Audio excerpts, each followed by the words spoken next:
કરીએ તો હાઈકોર્ટના આદેશથી રાજ્યના 3000 વિદ્યાર્થીઓને મોટી રાહત મળી છે। બાર કાઉન્સિલ ઓફ ઇન્ડિયાની એજ્યુકેશન કમિટીનો મહત્વનો નિર્ણય ઇન્સ્પેક્શનના અભાવે માન્યતા પ્રાપ્ત વગરની કોલેજના વિદ્યાર્થીઓને સનદ અપાશે।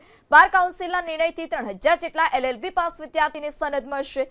બાર કાઉન્સિલ ઓફ ઇન્ડિયાના નિર્ણય બાદ ગુજરાત બાર કાઉન્સિલ કરશે તાત્કાલિક કાર્યવાહી। આજથી જ અવિરતપણે બાર કાઉન્સિલ ચાલુ રહેશે। તમામ વિદ્યાર્થીઓને ઝડપી સનદ મળે તે દિશામાં કાર્યવાહી કરાશે। સમગ્ર સપ્તાહ દરમિયાન બાર કાઉન્સિલ ચાલુ રહેશે। તો 3000 જેટલા વિદ્યાર્થીઓને મોટી રાહત મળી છે। રાજ્યના 3000 વિદ્યાર્થીઓને આ રાહત મળી બાર કાઉન્સિલ ઓફ ઇન્ડિયાની એજ્યુકેશન કમિટીનો મહત્વનો નિર્ણય।